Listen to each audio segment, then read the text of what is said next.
Vous les reconnaîtrez à leurs fruits. Dieu a le pouvoir de les changer. Imaginons un instant Jésus enseignant ce passage. Et vous êtes assis là à l'écouter. Et il vous regarde. Il dit,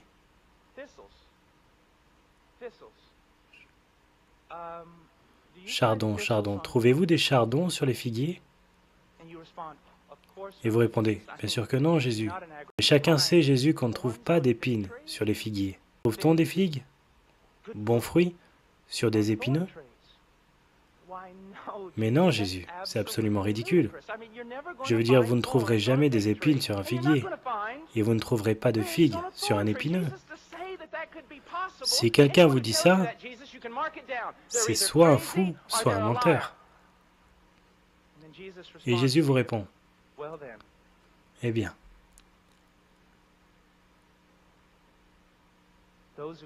ceux qui se disent mes disciples et portent de mauvais fruits,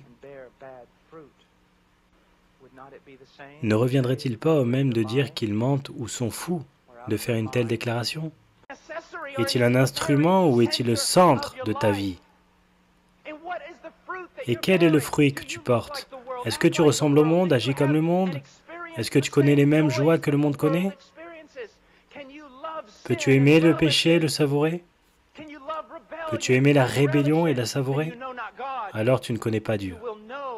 Vous les reconnaîtrez à leurs fruits. Dieu a le pouvoir de les changer. La question, mon ami, est continuez-vous à vous repentir du péché?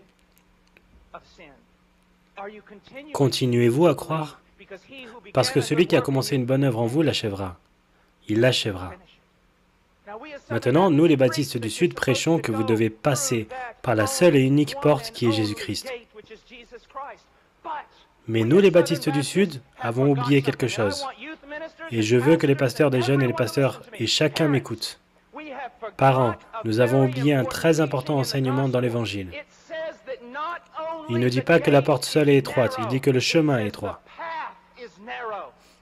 Ce que nous faisons en fait est d'amener quelqu'un à Christ, mener quelqu'un à travers une prière et ensuite ils vivent le reste de leur vie tout comme le monde. Et si vous contestez ceci, je peux apporter des statistiques pour vous prouver que vous avez tort. Sondage Gallup, sondage Barnard, tous les types de sondages, vous pouvez examiner. Quand ils questionnent la moralité de l'Église en Amérique, contre la moralité de ceux qui prétendent être perdus en Amérique, les sondages ne trouvent aucune différence.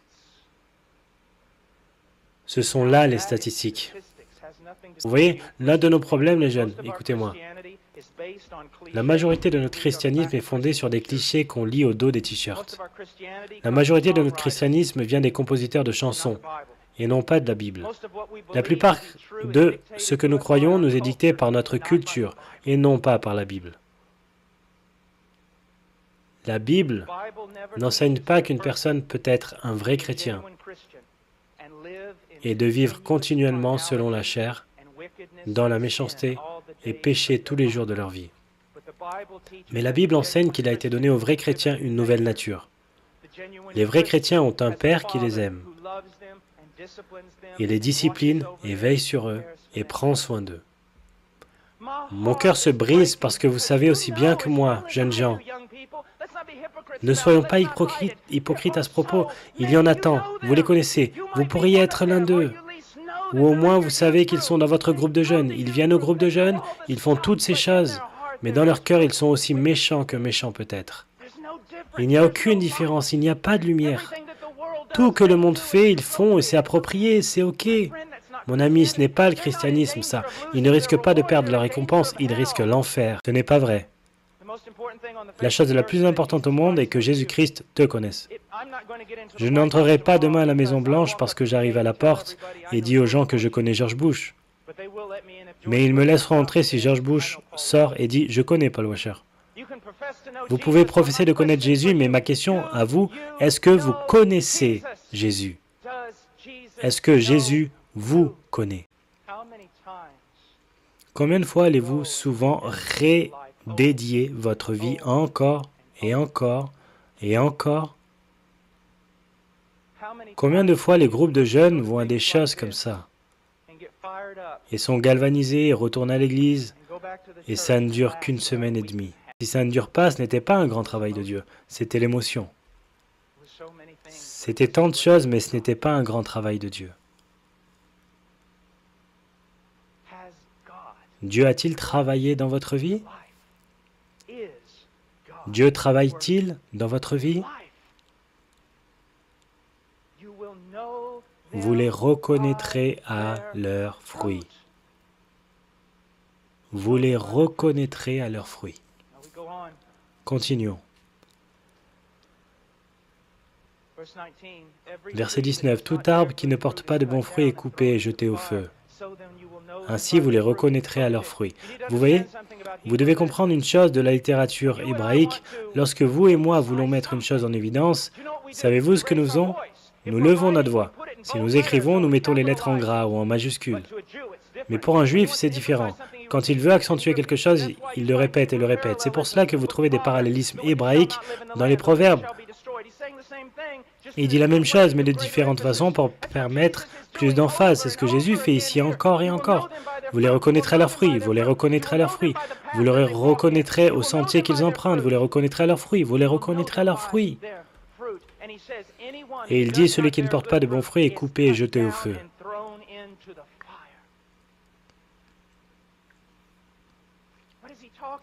De quoi parle-t-il? Mon cher ami, il parle du jugement de Dieu Tout-Puissant, qui un jour tombera sur le monde, qui un jour tombera peut-être sur vous. Oh, cher ami, je ne peux pas regarder dans votre cœur. Je suis si facilement trompé par mon propre cœur. Mais il y en a un qui n'est pas trompé. Il y en a un qui n'est pas trompé. Il n'est pas trompé par la culture chrétienne contemporaine. Il sait. Vous les reconnaîtrez à leurs fruits.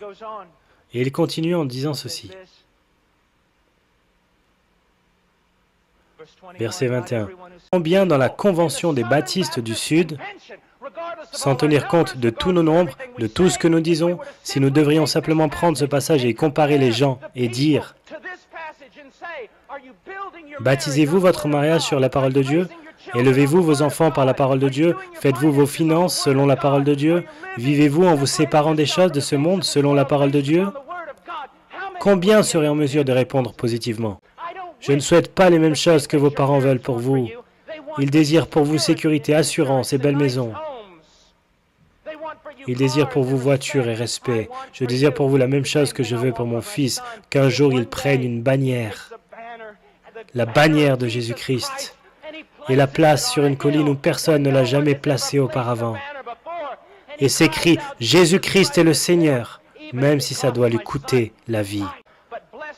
Mais béni soit Dieu, je suis un chrétien. Pourquoi suis-je un chrétien? Je n'ai pas l'air différent de la plupart des autres personnes de mon Église. Pourquoi suis-je chrétien?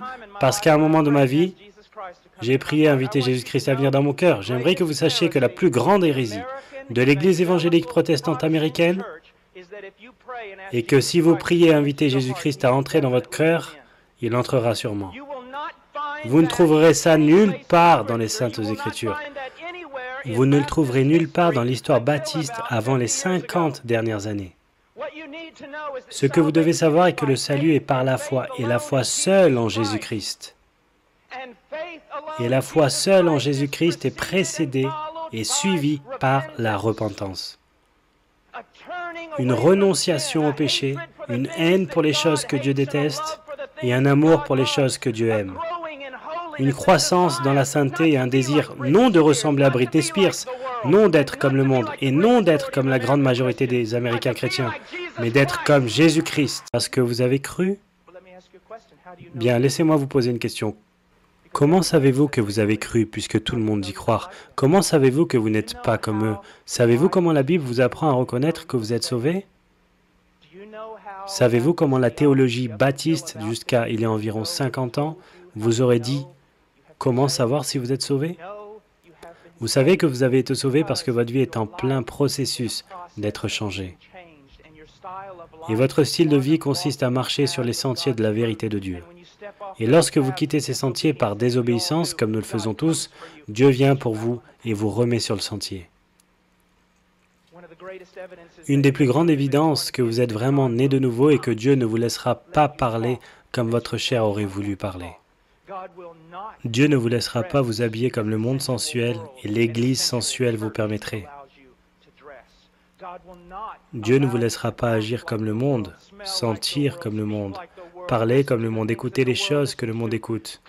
Dieu fera une différence dans votre vie.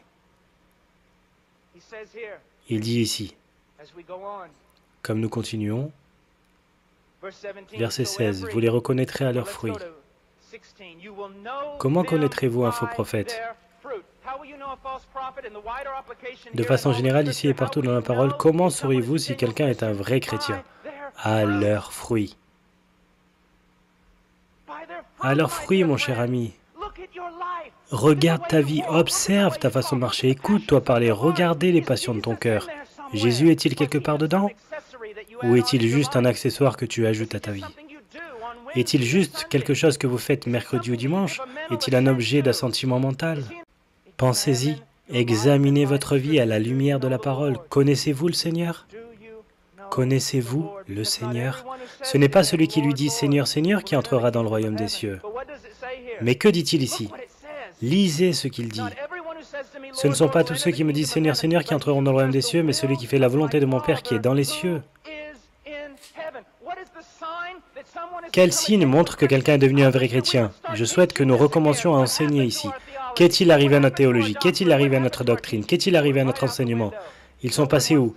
Personne ne veut plus étudier la doctrine. Ils veulent juste écouter des chansons et lire au dos des t-shirts chrétiens.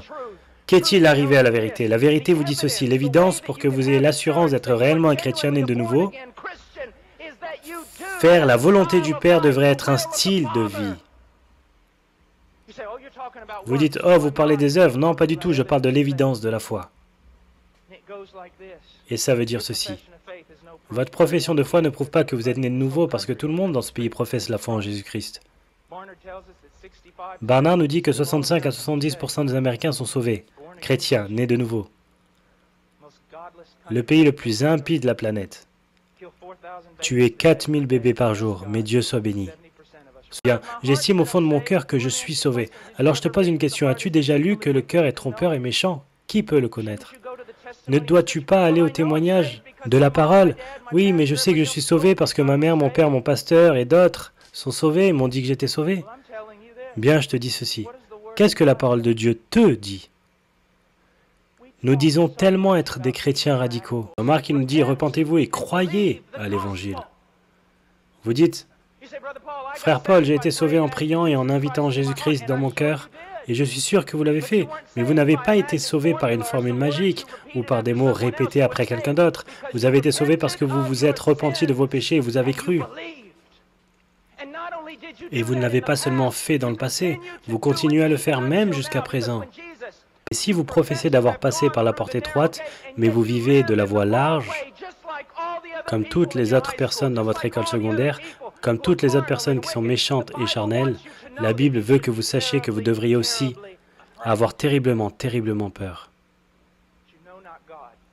Parce que vous ne connaissez pas Dieu. J'ai peur des hommes qui ont passé la plupart de leur vie disant à d'autres qu'ils sont sauvés. Je vous crains si vous avez fait cela. Vous ne dites pas aux hommes qu'ils sont sauvés, vous leur dites comment être sauvés. Dieu leur dit qu'ils sont sauvés. Ce que nous avons oublié de croire, c'est que le salut est un travail surnaturel de Dieu.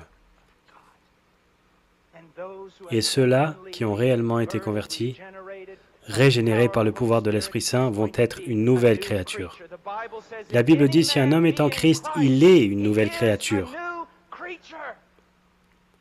Donc, nous apprenons ici dans la parole qu'il y a une porte étroite et une voie étroite. Nous allons au verset 15. Gardez-vous des faux prophètes qui viennent à vous en vêtements de brebis, mais au-dedans, ce sont des loups ravisseurs. Vous les reconnaîtrez à leurs fruits. Une des choses que vous devez réaliser est ceci, une chose qu'un homme sage m'a dit il y a longtemps. Il a dit, Paul, votre meilleur ami est celui qui vous dit le plus de vérité. En Amérique, nous sommes devenus si susceptibles que personne ne peut nous réprimander. Les chrétiens radicaux ne sont pas les gens qui sautent au concert. Les chrétiens radicaux ne sont pas les gens qui portent des t-shirts chrétiens.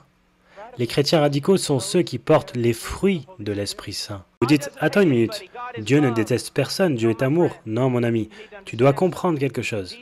Jésus-Christ a enseigné, les prophètes ont enseigné, les apôtres l'ont enseigné, qu'en dehors de la grâce de Dieu révélée en Jésus-Christ, notre Seigneur, la seule chose qui reste pour toi est la colère impitoyable de Dieu, à cause de ta rébellion et ton péché.